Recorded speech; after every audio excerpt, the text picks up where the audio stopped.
अब परमात्मा ने स्वयं आकर बताया है कि अक्षर पुरुष एक पेड़ है, सरपुरुष वा की डार और तीनों देवा शाखा ये पात रूप संसार। वो मूल कौन है? वो खुद मालिक जो रचने वाला है। तो ये तत्वदर्शी संत अब ये दास है इस पृथ्वी पे और सब सदग्रंथों से प्रमाणित है कि ये लक्षण होते हैं संत के।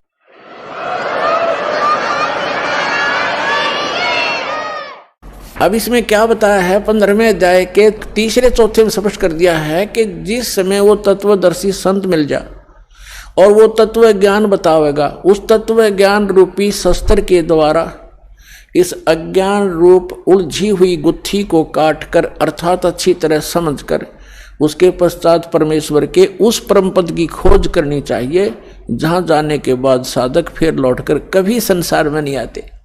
गीता ज्ञानदाता कहता है मेरे भी जन्म मृत्यु और तेरे भी अर्जुन। तो जब तक जन्म मृत्यु है तब परम मोक्ष नहीं हो सकता, वो परम शांति प्राप्त नहीं हो सकती, शाश्वत स्थान नहीं मिला उनको। अब देखिएगा यहां गीता ज्ञानदाता कहता है 15वें अध्याय के और तीसरे मंत्र से, इसमें कहा है कि इस संसार वर्ष का स्वरूप जैसा कहा है यहां वैसा यहां विचार काल में, यानी तेरे मेरे गीता जी के विवेचन में मैं नहीं जानता, नहीं पाया जाता, क्योंकि न इसका आदि और न अंत है। क्योंकि गीता ज्ञानदाता को इसका पता नहीं, क्योंकि यह सृष्टि रचने वाला नहीं है, तथा न ही इसकी अच्छी प्रकार से स्थिति है। इसलिए इस सुविरूढ़ मूलम, अति दृढ़ मूल वाले, ये गलत है, अति दृढ़ मूल वाले यानी ऊपर का जो लोक है जहां परमात्मा रहता है, वो जहां से सबका धारण पोषण करता है, जो मूल है सबका, वो लोक दृढ़ है, वो अविनाशी स्थान है। सतलोक, अलखलोक, अगम लोक और अकय लोक, जिसको अनामी लोक भी कहती, वो तो सुदृढ़ मूल है। सुदृढ़ मूलम, उस सुदृढ़ मूल वाले यानी उस अविनाशी स्थान वाले भगवान के, अब देखो सुविरूढ़ मूलम, अति दृढ़ मूल वाले संसार रूपी पीपल के वृक्ष को यानी संसार की सृष्टि को, दृढ़म, दृढ़ेन माने दृढ़ यानी उस अटल, उस बिल्कुल स्वस्थ, यह है असंग शस्त्रेण, तत्व ज्ञान रूपी शस्त्र द्वारा, यह वैराग रूप नहीं, ये अर्थ गलत कर दिए, तत्व ज्ञान रूपी शस्त्र द्वारा काट कर अर्थात उसको अच्छी तरह समझकर वो ज्ञान अटल है। उसके पश्चात 15वें अध्याय का ये चौथा श्लोक श्रीमद् भगवद गीता का, उसके पश्चात उस परम पद रूप परमेश्वर को भली भांति खोजना चाहिए, जिसमें गए हुए पुरुष फिर लौटकर संसार में नहीं आते और जिस परमेश्वर से पुरातन संसार वृक्ष की प्रवृत्ति विस्तार को प्राप्त हुई है, अर्थात जिसने सब संसार रूपी वृक्ष की रचना की है, सब ब्रह्मांडों की रचना की है, उसी आदि पुरुष नारायण की मैं शरण हूँ। इस प्रकार दृढ़ निश्चय करके उस परमेश्वर का मनन और निधिध्यासन करना चाहिए। इससे सिद्ध हो गया कि गीता ज्ञान दाता भी अपने से अन्य किसी परम शक्ति ओवरऑल कंट्रोलर सबके उत्पादक सर्वोत्पादक परमात्मा की भक्ति करने को ही कह रहा है, अपनी भी नहीं कह रहा। पुण्यात्माओं, ये सूक्ष्म वेद को समझाने की एक पंक्ति को आपके हृदय में जचाने के लिए कि 88 नहीं गए और 2400 पर चोखे, 3300 पर तलब है, कोई बकरा कोई भूखे। एक पंक्ति को समझाने के लिए आज 2 घंटे का सत्संग चल रहा है। क्या बताया है कि 88,000 ऋषि भी वहां नहीं पहुंचे। कहाँ?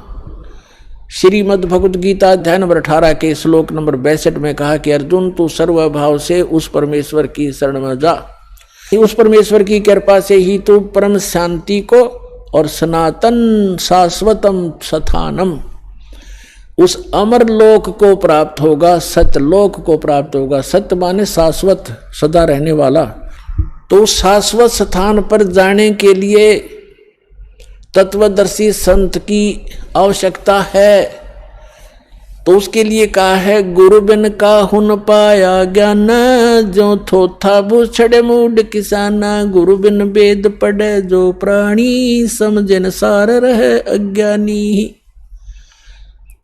अब आज के सत्संग में यही निर्णय किया जा रहा है कि जिन महापुरुष ऋषि महर्षियों को हम बड़े विद्वान और परमात्मा प्राप्त समझा करते थे, वो तो इन विष्णु और शंकर भगवान को समर शक्ति बताते रहे और दुर्गा की भक्ति की साधना बताते रहे, और वही भगवान ब्रह्मा और विष्णु और शंकर और देवी को कितना ज्ञान है ये आपके रूबरू हुआ। तो ये मोक्ष कैसे प्राप्त कर सकते हैं? शेष 88 नहीं गए, 88,000 भी वहां नहीं गए शाश्वत स्थान पर, और ये 24 अवतार भी नहीं गए। ये विष्णु जी के अवतार हैं, और विष्णु जी कहते हैं मैं दुर्गा से ऊपर किसी को जानता ही नहीं, ये भगवान है मेरे लिए, तो इससे ऊपर कोई देव नहीं। और दुर्गा कह रही है कि ब्रह्म की साधना करो और सब मेरी भी पूजाएं छोड़ दो। उसका ओम नाम है, वो ब्रह्म लोक में रहता है, वहां चले जाओगे तुम्हारा कल्याण हो। और ब्रह्म कहता है कि ब्रह्म लोक में गए हुए प्राणी, गीता अध्याय नंबर 8 के श्लोक नंबर 16 में और गीता अध्याय नंबर 8 के श्लोक नंबर 13 में अपना मंत्र बताता है कि मुझ ब्रह्म का केवल एक ओम मंत्र है। इससे वो परम गति होगी जो ब्रह्म लोक प्राप्ति होगी, वो भी अंतिम सांस तक साधना करने वाले की। और ब्रह्म लोक में गए हुए प्राणी भी जन्म मृत्यु में आते हैं। अब वो खुद कहता है कि उस परमेश्वर की शरण में जा जिसकी कृपा से तू परम शांति को और सनातन परम धाम को प्राप्त होगा। और 15वें अध्याय के 4थे श्लोक में स्पष्ट कर दिया है कि जहां जाने के बाद साधक फिर लौटकर कभी संसार में नहीं आते। और गीता ज्ञानदाता कहता है कि मैं भी जन्म मृत्यु और तेरी भी जन्म मृत्यु। तो पुण्यात्माओं, इस एक कंसेप्ट को क्लियर करने के लिए कि सूक्ष्म वेद में जो लिखा है वो सारा सत्य है, लेकिन हमने असत्य ग्रहण कर रखा था, इसलिए हमारे सत्य हमें अच्छा नहीं लगा, सुहाया नहीं। उस सत्य को सत्य ग्रहण कराने के लिए आपके हृदय में इसको स्थान बनाने के लिए ये इतना सत्संग करना पड़ रहा है। अब क्या निष्कर्ष निकला? इन जितने भी अज्ञानी हैं, आचार्य हैं, शंकराचार्य हैं, या जितने भी ब्राह्मण गुरु हुए हमारे, या विश्व के जितने आज तक महापुरुष संत गुरु पद हुए हैं, जिन महापुरुषों को परमात्मा मिले उनको छोड़कर, वो तो आपको मैंने दास ने नाम गिना ही दिए, और कोई एक आधा भूल चूक रह गई होगी, वो मैं उनसे अपरिचित नहीं हूँ, उनको अवश्य मिले होंगे, उनको ज्ञान अवश्य होगा। तो इनके अतिरिक्त किसी के पास यथार्थ ज्ञान नहीं, यथार्थ भक्ति विधि नहीं, तो ये मोक्ष कैसे प्राप्त करेंगे? आज का प्रसंग यही चल रहा है कि गुरु बिन काहू न पाया ज्ञान, जो थोथा भूषड़ मूड किसाना। गुरु बिन वेद पढ़े जो प्राणी, समझ न सार रहे अज्ञानी। ये सारे ज्ञानी थे। सुर नर मुनि जन 33 करोड़ी, बंदे सभी काल की डोरी। ये 33 करोड़ देवता, ये सुर मुनि ऋषि महर्षि, कहते हैं सारे काल की डोरी का बंधे रहते। और ये जितने भी आज तक के आचार्य शंकराचार्य हमारे हुए हैं धर्मगुरु, इनसे पूछिएगा कि गीता अध्याय नंबर 18 के श्लोक नंबर 62 में गीता ज्ञानदाता अपने से अन्य किस परमेश्वर की शरण में जाने को कह रहा? तो ये क्या हमें मीठी गोली दिया करते थे? अपने ही बारे में कह रहे हैं श्री कृष्ण ही, श्री कृष्ण से ऊपर कोई भगवान नहीं, स्वयं कृष्ण भगवान, स्वयं भगवान श्री कृष्ण भगवान स्वयं, ये सब कुछ अपने बारे में कह रहे। इनमें अकल है कोई? और आज तक ये हमें मूर्ख बना रहे थे। श्रीमद् भगवद गीता अध्याय नंबर 18 और अंतिम अध्याय है ये। अंतिम अध्याय के ये लास्ट के अंतिम ही मंत्र हैं। श्रीमद् भगवद गीता अध्याय नंबर 61 से लेकर और 66 तक निर्णय हो गया। गीता ज्ञानदाता कहता है कि वो परमात्मा सभी प्राणियों को कर्मानुसार यंत्र की तरह चलाता, घुमाता है। फिर बता 18वें अध्याय के 62वें श्लोक में कि अर्जुन तू सर्वभाव से उस परमेश्वर की शरण में जा, उसी परमेश्वर की कृपा से तू परम शांति को और सनातन परम धाम को प्राप्त होगा। अब पीछे सारा निर्णय दे ही दिया कि मेरा भी जन्म मृत्यु है, तेरा भी जन्म मृत्यु है, मेरी साधना करेगा 8वें अध्याय के 13वें श्लोक में बता दिया। मेरा एक ओम मंत्र है। 8वें अध्याय के प्रथम मंत्र में अर्जुन ने पूछा कि हे भगवान, आपने 7वें अध्याय के 29वें श्लोक में ये कहा है कि मेरे आश्रित होकर, गीता ज्ञानदाता कहता है कि तत्वदर्शी संत की खोज जो कर लेता है मेरे निर्देशानुसार, चौथे अध्याय के 32 और 34 में बताया, इस ज्ञान को आश्रय कर लेता है, वो जरा और मरण, जरा माने वृद्ध अवस्था, मरण माने मृत्यु, वृद्ध अवस्था के दुख और मृत्यु के दुख से जो छूटने का प्रयत्न करते हैं वे उस तत्ब्रह्म को जान चुके हैं और सारे अध्यात्म ज्ञान से परिचित हैं और सभी कर्मों से वो परिचित हैं। वही व्यक्ति, वही साधक जरा माने वृद्ध अवस्था के दुख से, बुढ़ापे के दुख से और मृत्यु के दुख से छूटने का प्रयत्न करते हैं। तो अर्जुन ने पूछा गीता ज्ञानदाता से 8वें अध्याय के प्रथम मंत्र में कि किम तत्ब्रह्म, वो तत्ब्रह्म क्या है ऐसा जिसको जानने के बाद फिर यहाँ संसार की कोई वस्तु की डिमांड नहीं करता या किसी वस्तु की चाह नहीं रहती, केवल जरा और मरण से ही छूटने का प्रयत्न करते हैं। किम तत्ब्रह्म 8वें अध्याय के 3रे श्लोक में उत्तर दिया गीता ज्ञानदाता ने कि वो परम अक्षर ब्रह्म है, गीता ज्ञानदाता से अन्य है। गीता अध्याय नंबर 15 के श्लोक नंबर 16 और 17 में 3 पुरुष हैं। एक सरपुरुष ये ब्रह्म है, अक्षर पुरुष ये परब्रह्म है, जो संसार रूपी वृक्ष का तना है वो अक्षर पुरुष, जिसको परब्रह्म भी कहते हैं। ब्रह्म से नेक्स्ट ब्रह्म, पर माने दूसरा, और सरपुरुष ये ब्रह्म है। इनकी कितनी मलकियत है, कितनी प्रभुता है। यह सरपुरुष जिसको सरब्रह्म भी कहते हैं, संतों ने इसको काल ज्योत स्वरूपी निरंजन भी कहा है। ये केवल 21 ब्रह्मांड का प्रभु है, स्वामी है। और अक्षर पुरुष ये 7 संघ ब्रह्मांड का स्वामी है, केवल इतना ही। और परम अक्षर पुरुष गीता अध्याय नंबर 15 के श्लोक नंबर 16 और 17 में 3 पुरुष हैं। सरपुरुष और अक्षर पुरुष ये तो 16वें श्लोक में बता दिए। और ये भी नाशवान, इनके अंतर्गत जितने प्राणी वो भी नाशवान, उनके भी स्थूल शरीर सबका नाश होता है।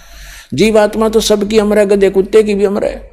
फिर 17वें श्लोक में गया 15वें अध्याय के कि उत्तम पुरुष है तू अन्य परमात्मा इति उदाहरत है, ये लोक तरम अविश्य विवर्ती अवैश्वर है।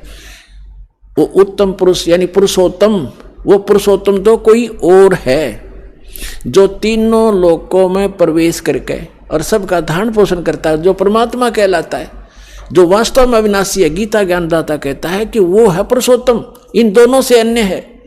अब यहाँ पुण्यात्माओं 15वें अध्याय के 18वें श्लोक में ये विचलित कर देंगे अज्ञानी आपको। ये खुद कह रहा गीता ज्ञानदाता कि मैं लोक वेद में पुरुषोत्तम प्रसिद्ध हूँ। वो यहाँ ये कहना चाहता है कि मेरे अंतर्गत जितने भी प्राणी आते हैं 21 ब्रह्मांड में, उनसे मैं उत्तम हूँ, उनसे श्रेष्ठ हूँ, उनसे हर तरह से मैं उच्च हूँ, शक्ति में भी उच्च हूँ। जैसे गीता अध्याय नंबर 7 के श्लोक नंबर 1 से लेकर 10 तक ये स्पष्ट कहता है, बलवानों का बल में हूँ, बुद्धिमानों की बुद्धि में हूँ। तो ये जो इसके अंतर्गत है उन पर लागू है। ये कहता है इस लोक वेद में, लोक वेद माने दंत कथा, सुने सुनाए ज्ञान के आधार से जो इस लोक में चल रहा है जो ज्ञान, उसके आधार से मैं पुरुषोत्तम प्रसिद्ध हो रहा हूँ, इसलिए क्योंकि मैं मेरे अंतर्गत जितने प्राणी हैं उन तक श्रेष्ठ हूँ। लेकिन 15वें अध्याय के 17वें श्लोक में इसने स्पष्ट ही कर दिया कि उत्तम पुरुष है तो अन्य, उत्तम पुरुष माने पुरुषोत्तम, वो तो कोई और है। और उसको तत्वदर्शी संत बताएंगे। और वो तीनों लोकों में प्रवेश करके सबका धारण पोषण करता है। वो अविनाशी भगवान है, अपनाती जन्म मृत्यु बताता है और वास्तव में वो परमात्मा कहलाता है। परमात्मा का अर्थ होता है श्रेष्ठ आत्मा, जो दुख नहीं देवा, केवल सुख सुख देता है।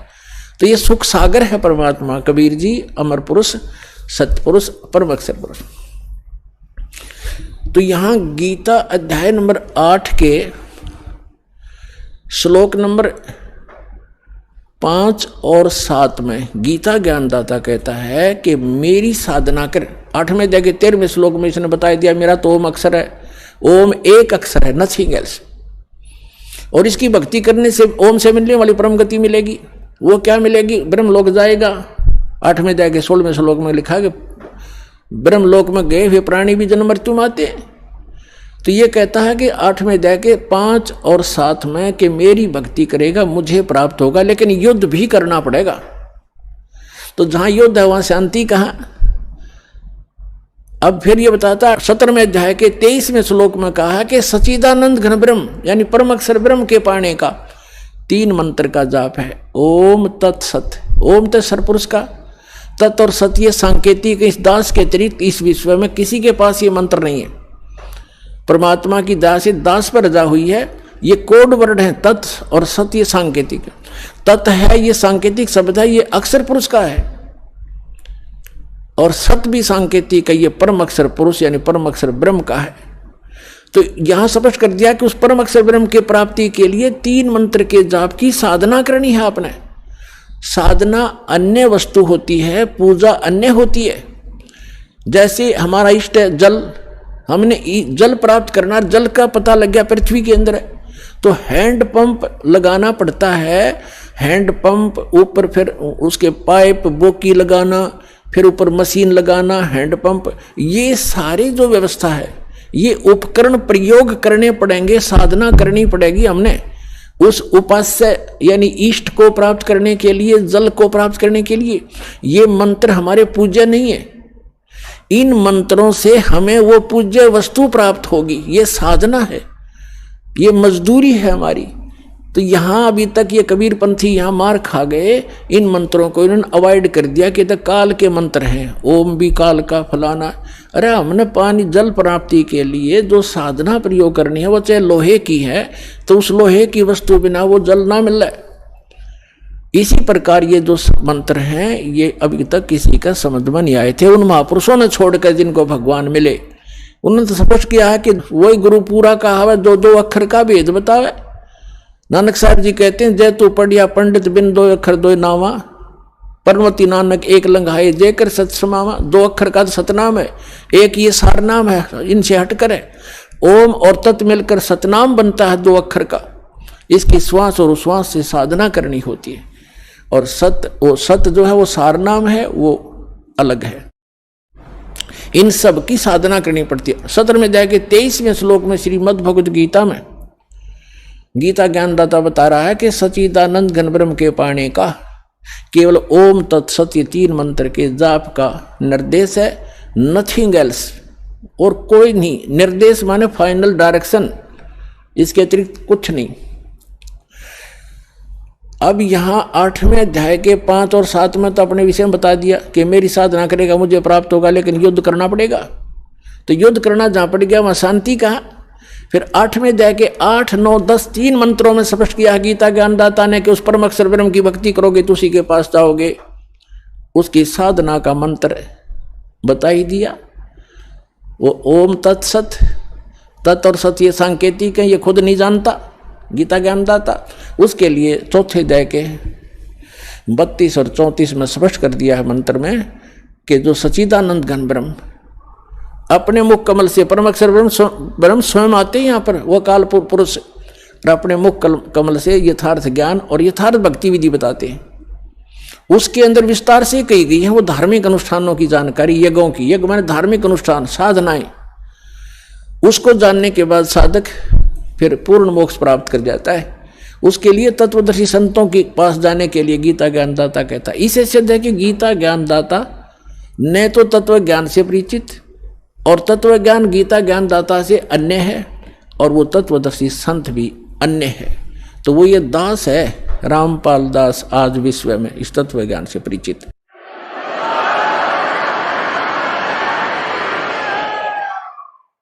अब जो प्रसंग चल रहा है कि श्रीमद् भगवद गीता अध्याय नंबर 18 अंतिम अध्याय है, और 61 से लेकर और 66 तक ये निर्णायक ज्ञान है। आगे तो कुछ और बातें हैं, वो भक्ति से संबंधित नहीं है। इन 61 से लेकर और 66 तक 6 मंत्रों में स्पष्ट कर दिया है कि जैसे 18वें अध्याय के 61 और 62 में कर दिया कि वो परमात्मा समर्थ है, वो सभी को कर्म अनुसार वही चलाता है, जैसे जिसके कर्म है उसके अनुसार से वो कार्य करता रहता है। और उस परमेश्वर की शरण में जाने से ही परम शांति को प्राप्त होगा, सनातन परम धाम के में प्राप्त चला जाएगा, जहाँ जाने के बाद साधक फिर लौटकर कभी संसार में नहीं आते। फिर क्या बता 18वें अध्याय के 63वें श्लोक में कहा है गीता ज्ञानदाता ने कि अर्जुन, ये गीता रूपी ज्ञान मैंने तुझे, ये बहुत गुप्त से गुप्त ज्ञान है जो आज मैंने तेरे से कह दिया। अब तेरी मर्जी, तेरी इच्छा है, जैसा चाहे वैसा कर। मेरी शरण में रहना है तो युद्ध कर, उठा हथियार, और उसकी शरण में जाना है तो उसके लिए तत्वदर्शी संत की खोज कर ले। ये गुप्त से गुप्त ज्ञान मैंने तुझे बता दिया। 18वें अध्याय के 64वें श्लोक में गीता ज्ञानदाता तुरंत कहता है कि एक गुप्त से गुप्त ज्ञान और बताऊं, फिर सुन कि जिस 18वें अध्याय के 62वें श्लोक में जिस परमेश्वर की शरण में जाने को मैं तुझे कह रहा हूं, वो मेरा भी इष्ट देव है, वो मेरा भी पूज्य है। ये और गुप्त से गुप्त भेद बता दिया। अब 18वें अध्याय के 63वें श्लोक में स्पष्ट कर ही दिया कि ये गीता रूपी ज्ञान अति गुप्त से गुप्त मैंने तुझे बता दिया, सब गोपनीयों से भी गोपनीय। और कहता है एक और गोपनीय से भी गोपनीय बताता हूं 18वें अध्याय के 64वें श्लोक में कि यही मेरा भी पूज्य देव है, इष्ट देव है। इष्ट में असी दृढ़म, ये पक्कम पक्का, नो डाउट।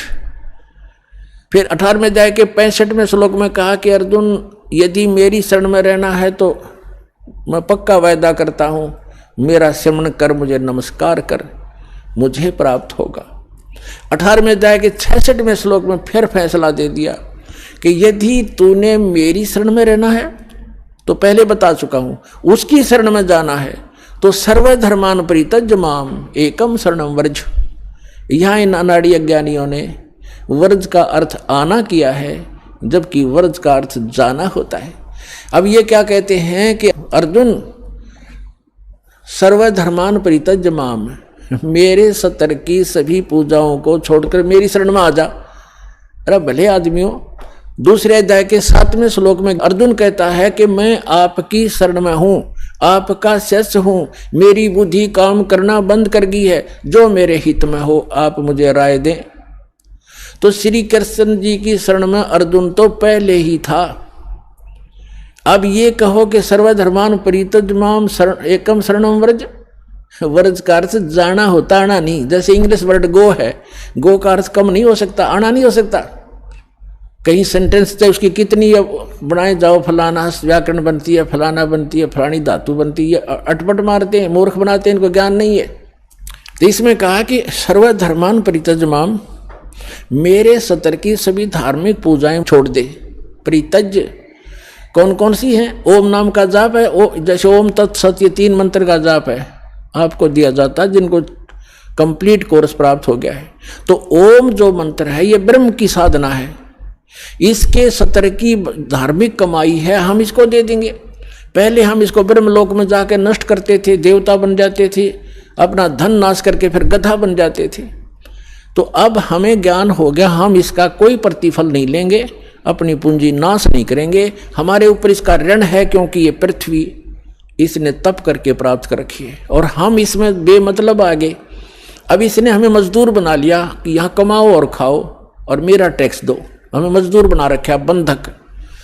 तो अब परमात्मा आए हैं हमें छुड़वाने के लिए, विधि बताई कि इसका टैक्स दो, मैं तुम्हारा अकाउंट कराऊंगा और इसका तो ये मजदूरी करो, इससे पीछा छुड़ाओ, चलो सतलोक में जहां से तुम आए हो, जहां कभी दुख नहीं होता।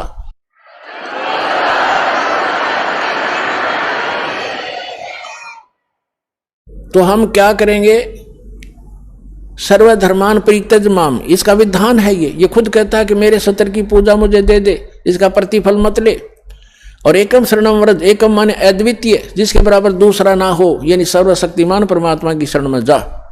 व्रज माने जाना होता, आना नहीं होता।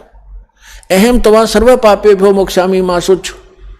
अब ये कहता फिर मैं तुझे सब पापों से मुक्त कर दूंगा, तू चिंता मत कर। आपे कर देगा जब हम इसका ऋण दे देंगे। ये मांगे कि हमारे, ये अपने खुश हम अपने खुश। तो जब तक हम ऋणी थे, मजदूर थे इसके, तो ये हमें कोई नाच नचा रहा था, हमने नाचना पड़ा था। तो इस प्रकार हम जब यहाँ से चलेंगे, जैसे आपको प्रथम मंत्र दिया जाता है, वो यहाँ की संसारिक सुविधाएं, टैक्स, जैसे आपने बिजली कनेक्शन ले रखा है, टेलीफोन कनेक्शन ले रखा है, और पानी का कनेक्शन ले रखा है, गैस कनेक्शन ले रखा है, या किसी से बैंक लोन ले रखा है, तो उसको वापस दोगे, देते रहोगे टैक्स किराया, उसको उनका जो चार्ज है, तो आपको सुविधा प्राप्त होंगी। तो जब तक आपने संसार में रहना, यहाँ की जो सुविधा तुम्हें चाहिए वो प्रथम मंत्र से मिलेंगी, उनके बीच के 5 नामों से। और फर्स्ट एंड लास्ट जो मंत्र है, ये आपकी भक्ति में, सतलोक जाने की भक्ति में अलग से कमाई साथ जुड़ती है। अब जो ये जो मंत्र है आपके, पहला मंत्र आपको यहाँ कंठ कमल तक बरी कर देगा। जब आप यहाँ से चलोगे तो सबसे पहले आत्मा मूल कमल में जाएगी, वहाँ गणेश जी का कमल है, उनका ऑफिस है, वहाँ से अपना अकाउंट क्लियर कराएगा। फिर आएगा उसमें ब्रह्मा जी के लोक में स्वाद चक्र में, उसके बाद विष्णु जी के लोक में नाभि चक्र में, फिर शिव जी के लोक में हृदय चक्र में, फिर देवी के लोक में कंठ चक्र में, फिर ये त्रिकुटी में पहुंचेगा। और ये नकली राधा स्वामी वाले, धन धन सतगुरु वाले नो के साढ़े गुरु जी तो बस सीधा नाम बताते हैं, असि तो सीधे त्रिकुटी में जाते हैं। खाक त्रिकुटी में जानते हो, त्रिकुटी को बस बरवाले का बस स्टैंड है, पैदल चला जा तो पहुंच गया, साइकिल उठा लिया तो पहुंच गया। त्रिकुटी में जाने के लिए अंगा लगेगा। हाँ, तब त्रिकुटी में जब हम जाएंगे तो उसमें ये 3 मंत्र के जाप हैं, ओम तत्सत। ओम का अकाउंट हम त्रिकुटी पर देंगे इसको, वहां परमात्मा मिलेंगे इस दास के रूप में आपको, जो यहाँ सत साधना और सच्ची लगन दास के अंदर एज ए गॉड होगी।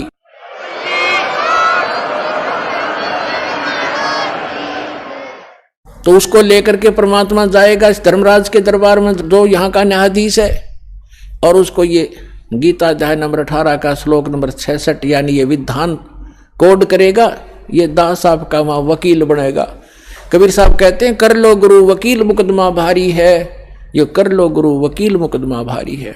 यानी गुरु का रोल यहाँ से लेकर लास्ट तक चलेगा, करेगा भगवान, लेकिन निमित्त दास रहेगा। तो वहाँ पर ये धारा 18वें अध्याय की 66 में संविधान की धारा वहाँ रखी जाएगी कि सर्वधर्मान परित्यज माम एकम शरणम व्रज, ये पकड़ो तुम्हारा विधान है। और ये सारी ओम सत्र की जो पूजा अपनी ये पकड़ो, इनकी अकाउंट क्लियर करो। इससे हम 11वां द्वार पार कर जाएंगे। 11वां द्वार पार करके हम प्रवेश करेंगे, जब वहाँ अक्षर पुरुष का लोक आएगा। 7 संघ ब्रह्मांड है, उससे पार होने का जो हमने किराया देना है, वहाँ से उसका साधन हमें मिलेगा, और उसके प्रतिफल में हम इस तत्व मंत्र की कमाई उसको देंगे। वो हमें 12वें द्वार में जा छोड़ेगा। 12वां द्वार पार करके हम सतलोक चले जाएंगे। वहां जाकर फिर कभी लोग लौट कर संसार में नहीं आएंगे। बोलो सतगुरुदेव।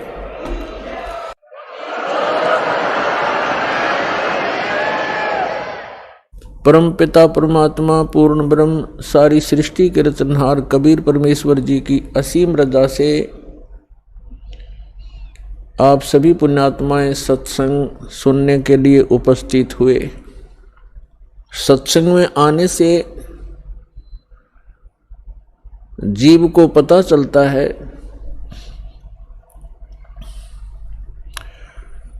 हम कौन हैं, कहाँ से आए हैं। यहाँ ये मरने और जीने की व्यवस्था किस कारण से बनी हुई है, इस बात को प्रत्येक प्राणी महसूस करता है। जन्म हुआ अच्छी बात, परिवार हो गया बहुत ही अच्छी बात, पुत्र पुत्री हुए, संपत्ति कोठी बनी, बस क्या कहने। और फिर मृत्यु, ये मृत्यु वाली बात है, ये खटकती है।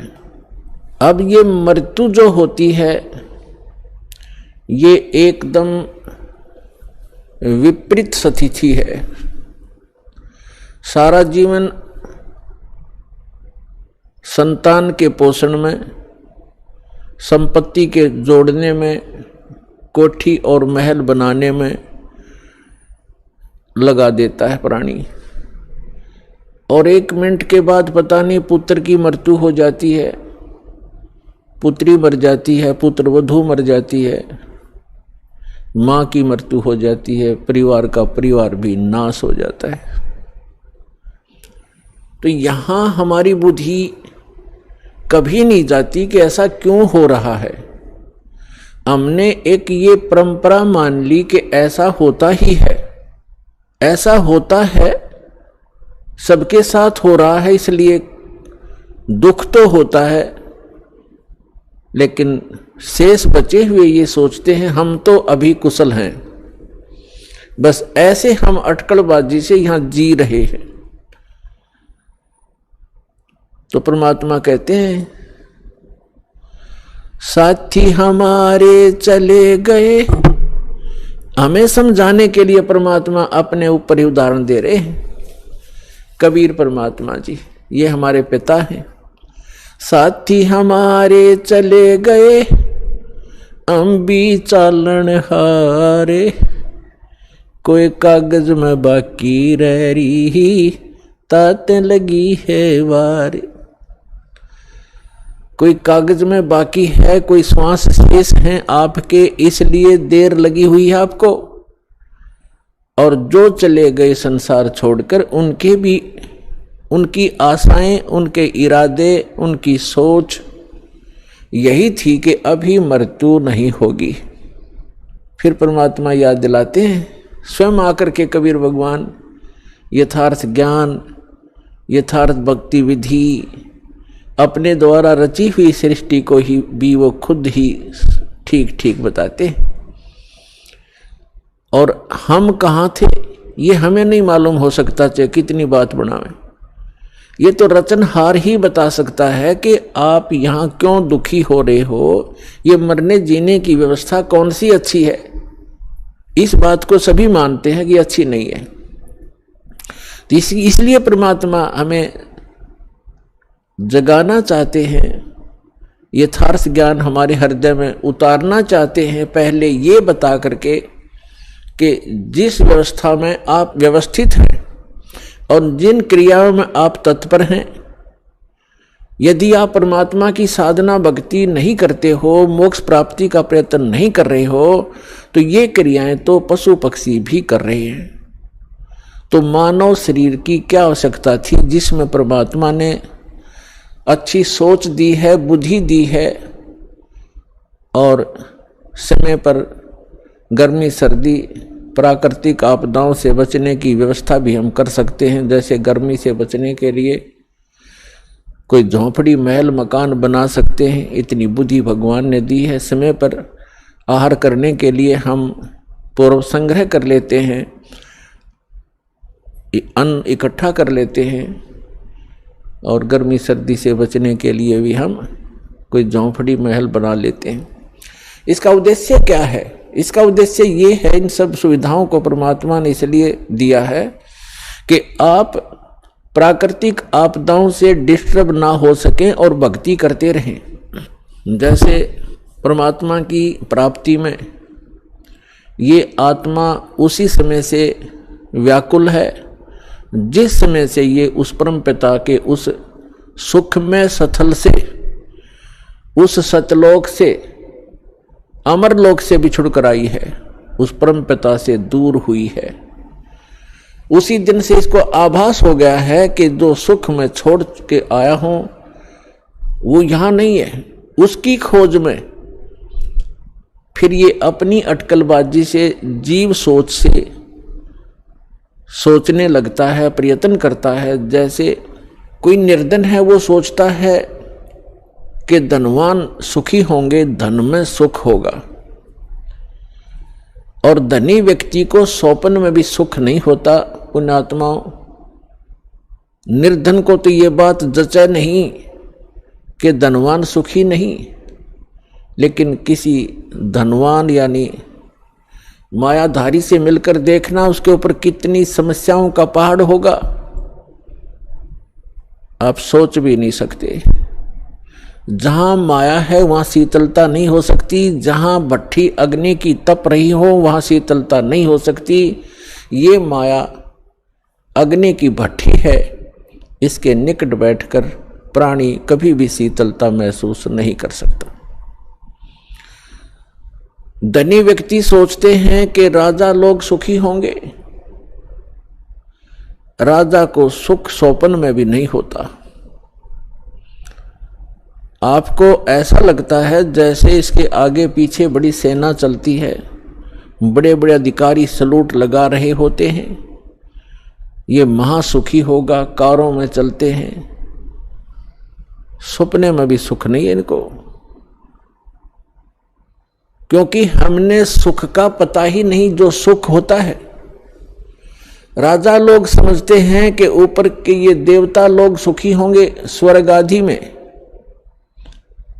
स्वर्ग के देवता सोचते हैं इंद्र सुखी होगा जो देवराज है, देवताओं का राजा है। और देवराज सोचता है कि ब्रह्मा विष्णु महेश सुखी हैं। ब्रह्मा विष्णु महेश कहते हम स्वप्न में भी सुख नहीं हमारे को। आपने भगवान विष्णु की कथा पढ़ी होगी, बहुत बार सुनाई है। देवी भागवत प्रथम स्कंद में खुद स्वीकार करते हैं श्री विष्णु जी, ब्रह्मा जी को बता रहे हैं कि मैं अधिकतर समय में तप करता हूं और तप से अपने बैटरी चार्ज करके सिद्धियां प्राप्त करके फिर राक्षसों के साथ युद्ध करता हूं। कभी मुश्किल से कोई समय मिलता है तो लक्ष्मी के साथ सुखपूर्वक समय बिता पाता हूं। तो खाक सुख है यहां पर। परमात्मा बताते हैं झूठे सुख को सुख कहे, ये मान रया मन मोद, सकल चबीना काल का, कुछ मुख में कुछ गोद। इस झूठे सुख को सुख कहे, ये मान रहा मनमोद। कौन से झूठे सुख को? एक व्यक्ति बता रहा था कि मेरे एक कन्या ने जन्म लिया, जन्म से उस कन्या के गुदा स्थान नहीं था। इसको देखकर मेरे ऊपर पहाड़ टूट गया समस्या का, महा दुखी हो गया मैं। डॉक्टर के यहां लेकर गया मेडिकल में। जिस वार्ड में मेरी बेटी को भर्ती किया उसमें ऐसे 3-4 केस और थे। तब मुझे कुछ राहत मिली कि मेरे जैसे और भी दुखी हैं। बताओ इससे क्या लाभ मिला उसको? अपना मन में मान लिया कि चलो और भी दुखी हैं तो मैं भी दुखी हूं, कोई बात नहीं। क्या वो दुख हल्का हो गया? क्या गुदा स्थान बन गया बेटी का? तो पुण्यात्माओं, इसे गंदे लोक में रह रहे हम। यह सुख नाम की चीज नहीं है। हम एक दूसरे को दुखी देखकर उससे हल्का दुख हो या उसके बराबर हो, हम अपने राहत मान लेते हैं। यहाँ कोई विकल्प नहीं है। जैसे एक व्यक्ति के 3 पुत्र थे, एक पुत्र की मृत्यु होगी, बहुत दुखी, बुरी तरह रो रहे हैं, आहार भी नहीं कर रहे हैं। शोक व्यक्त करने वाले व्यक्तियों में एक ऐसा व्यक्ति उपस्थित था जिसका एक ही पुत्र था, वही मृत्यु को प्राप्त हो चुका था। तो सांत्वना देने वालों ने कहा कि देख भाई, यहाँ तो ऐसा ही है, सभी की मृत्यु होती है, ये तो भगवान हवाला बात है, चिंता मत करो। देखो ये भाई बैठा है, इसको देख कर जी ले, इसका इकलौता पुत्र था, उसी की मृत्यु होगी, ये भी तो अपना समय व्यतीत कर रहा है, धैर्य कर। तो तब उस व्यक्ति को कुछ होशी आई, हाथ मुंह धोए, कुछ देर में खाना भी खा लिया। अब उसने ये सुख मान लिया कि देख इस बेचारे का इकलौता पुत्र था और वो ही मर गया, मृत्यु को प्राप्त हो गया। शुक्र है मेरे तो 3 थे, मेरा तो एक ही मरा है, 2 तो बचे हैं, पहले इससे सुख मान लिया। क्या वो बेटा वापस आ गया? तो यहां परमात्मा कहते हैं झूठे सुख को सुख है, ये मान रहा मनमोद, और सकल चबीना काल का, कुछ मुख में कुछ गोद। परमात्मा यहां क्या बताते हैं? भाई तन दर सुखिया कोई न देखा, जो देखा सो दुखिया हो। उदय अस्त की बात करते हैं, मन सबका किया विवेका हो, सबका किया विवेका हो। भाई घाटे बाधे सब जग दुखिया, के गृहस्थी बैरागी हो, लाभ हानि से सब कोई दुखिया, के गृहस्थी बैरागी हो। सुख देव ने दुख के डर से, गर्भ में माया त्यागी हो, गर्भ में माया त्यागी हो। तंदर सुखिया कोई न देखा, जो देखा सो दुखिया हो। उदय अस्त की बात करते हैं, मन सबका किया विवेक का हो, सबका किया विवेक का हो। आइए अब हम उन श्रद्धालुओं के अनुभव जानते हैं जो जगत गुरु तत्वदर्शी संत रामपाल जी महाराज जी से दीक्षा प्राप्त कर चुके हैं तथा उनके द्वारा बताए गए भक्ति मार्ग पर चल रहे हैं। नमस्कार जी। नमस्कार भाई। बहन जी, आपका शुभ नाम? अमिता गुज्जर जी, आप कहाँ से आए हैं? जी, हम देसाड़ा श्यामली यूपी से आए हैं। आप संत रामपाल जी महाराज के शरण में आने से पहले किसकी भक्ति करते थे? जी, हम सभी देवी देवताओं की भक्ति करते थे और हमने एक गुरु भी बनाया था। जी, आपने कितने साल तक देवी देवताओं की भक्ति की? हम थोड़े बड़े हुए तो जब से हम भगवानों की भक्ति करने लगे। जैसे कि अभी आपने बताया कि आपने गुरु बनाया था, तो जी आपने किसको और कहाँ से गुरु बनाया था? हमने गुरु बनाए थे, उनका नाम हरे राम था और वे ब्रह्मपुरी में रहते हैं। हमारे इतने दुख थे घर में, शरीर में। यहाँ के हमारे जो ससुर थे उनको कैंसर था। जब उन्हें कैंसर था तो हम उन्हें भी सभी जगह ले गए। मेरे भी एक पैर में 7 साल से इतना दर्द था कि वो अचानक काम करना बंद कर देता था। फिर हम जब वहाँ गए तो उन्होंने हमें मंत्र जाप दिए, हमने वो भी बहुत करे, जो कुछ भी उन्होंने बताया हमने सब करे, पर हमें कोई भी सुख मिला ही नहीं, दुख के सिवाय। फिर हमने पूछा उनसे कि हम इतने दुखी क्यों हैं? कहने लगे ये तो आपके पिछले कर्म हैं, आप ये पिछले कर्म के कारण आपको इतना दुख मिल रहा है। फिर मैं कहा जी हम भक्ति नहीं करेंगे ये। फिर उन्होंने कहा अब देख लो भाई, ये तो करनी तो पड़ेगी। एक तो मुझे पित्त की थैली में पथरी थी और एक मेरा पैर जो है वो यही नहीं पता था कि वो उसमें इतना दर्द था और यही नहीं पता था कि वो कब काम करना बंद कर दे, और मैं तभी गिर जाती थी वहीं। और जो मेरे 2 लड़कियां हैं और एक लड़का है। जो मेरी बड़ी लड़की है उसे कभी सिर में दर्द, कभी हाथों में दर्द, कभी पैरों में दर्द, और एक सर वो जो हम उसे कहीं भी ले जाते तो उसे है ना गाड़ी में बैठाते उसे इतनी उल्टियाँ होती थी कि वो बेहोश हो जाती थी।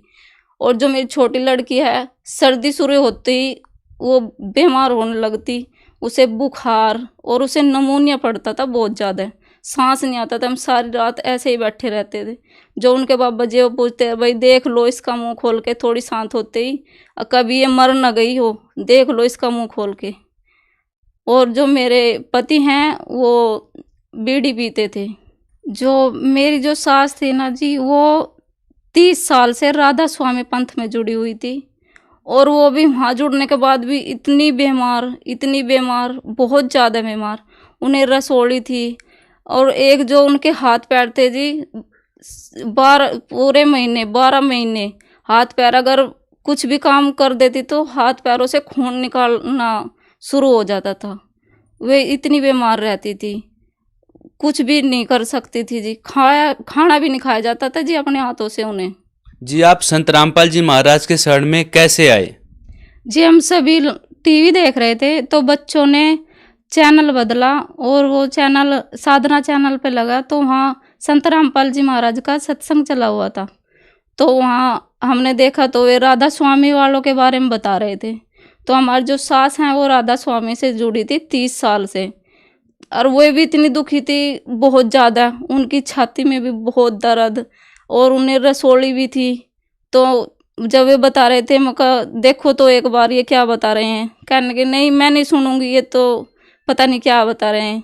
फिर संत रामपाल जी महाराज का सत्संग ख़त्म हो गया तो फिर हम अगले दिन फिर देखने के लिए बैठे थे वहाँ। मैं कहा जी सत्संग चलेगा अब। फिर हमने तो नहीं सुना, तो इनके जो हमारे जो ससुर हैं उनके छोटे भाई हैं वे सुनने लगे। तो तब संत रामपाल जी महाराज का सत्संग 3 घंटे का आता था 2013 में। तो जब वे सत्संग सुनने लगे वे बताते अगर भाई ये तो संत हैं जो वे इतनी अच्छी बात बताते हैं, तुम सुना करो। मैं कहा जी आप सुन लो, वही बते बहुत है, आप जाओगे तो हम भी चले जाएंगे वहाँ। हमें ये नहीं पता था कि जी संत रामपाल जी महाराज के यहाँ जाने से दुख भी ठीक होते हैं। मैं कहा जी हम तो गुरु बनाए थे, वहाँ से तो कुछ हुआ नहीं, आप वहाँ कहोगे आप हम वहाँ भी चले जाएंगे। मैंने कहा मैं कहा जी वे बताते कि वे भक्ति करने थे ना वहाँ इतना लाभ होता था। मैं कहा जी मुझे भी लेके चलो। तो इसी बीच मुझे पथरी का दर्द हुआ, जो मेरी पित्त की थैली में पथरी थी। मेरी इतनी हालत ख़राब हो गई कि मुझे करनाल भर्ती करना पड़ा।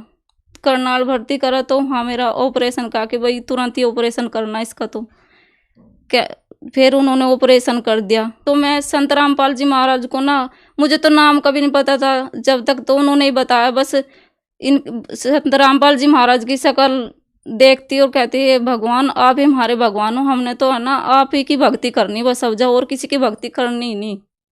बहन जी आप संत रामपाल जी महाराज के शरण में फिर कैसे गए वहाँ से?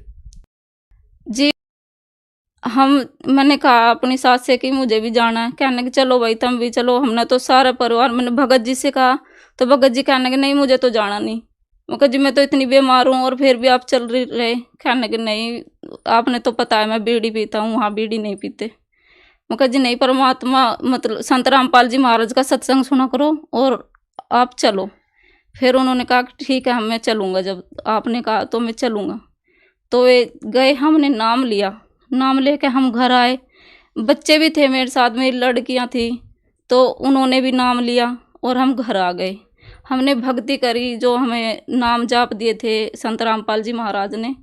तो बहन जी अभी आपने संत रामपाल जी महाराज से जुड़ने के लिए कुछ नियमों का जिक्र किया था कि वो नियम बताते हैं, वो क्या नियम है? सर हम ही कहते हैं कि ये नियम है, पर ये नियम नहीं है, ये तो समाज सुधारने के लिए बताते हैं संत रामपाल जी महाराज कि भाई दहेज नहीं लेना, दहेज नहीं देना, ना रिश्वत लेनी ना देनी है, ना ताश खेलने हैं, ना कोई नशा करना है, ना जुआ खेलना है।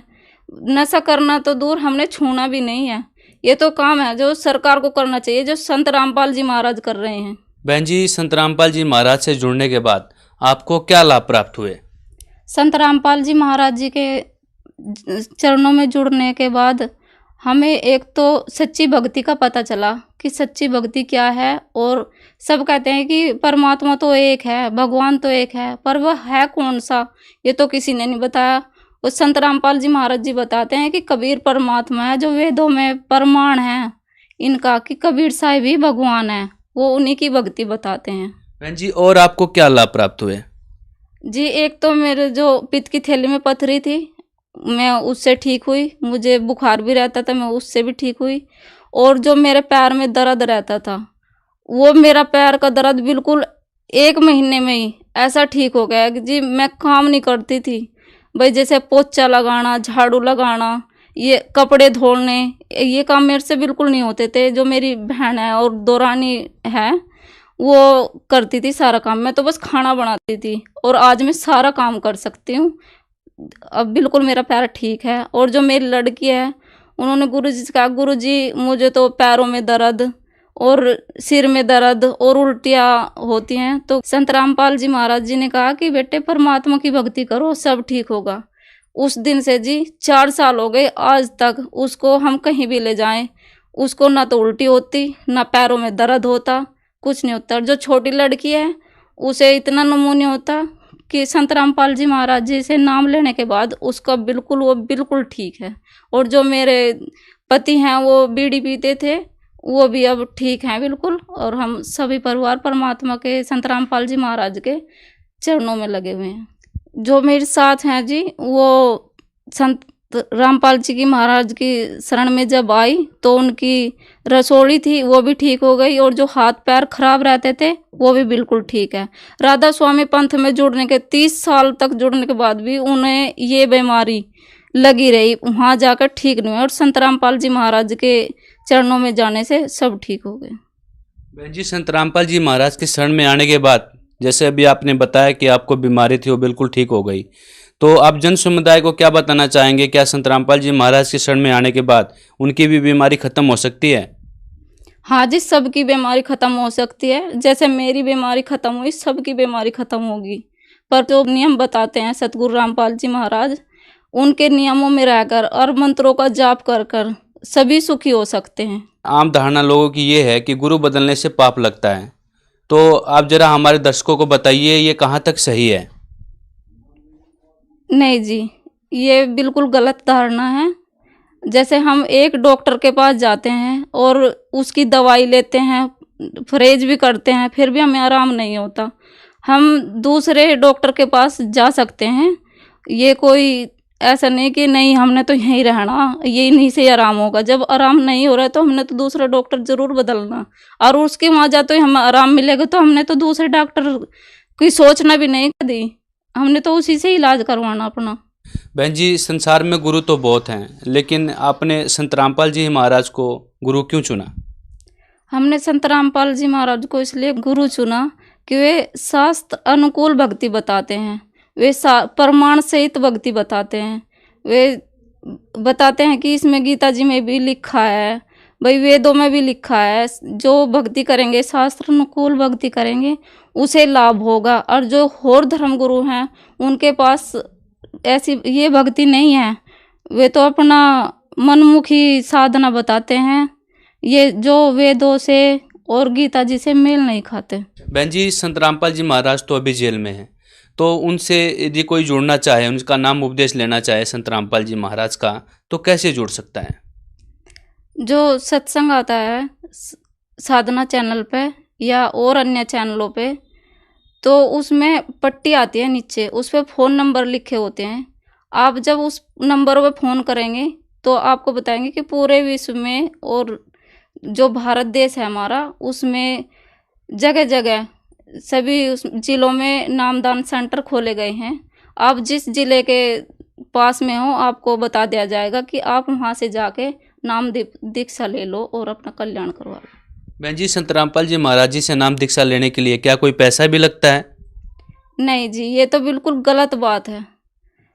नहीं, संत रामपाल जी महाराज तो दुख लेते हैं, पैसे नहीं लेते, वे तो दुख लेते हैं, हमें सुख देते हैं। ऐसा कुछ नहीं है, ये तो मीडिया वालों ने झूठा प्रचार करा हुआ है कि वहाँ जाके जो दीक्षा देते हैं संत रामपाल जी महाराज वहाँ पैसे लगते हैं, वहाँ कोई पैसा नहीं लगता। धन्यवाद बहन जी।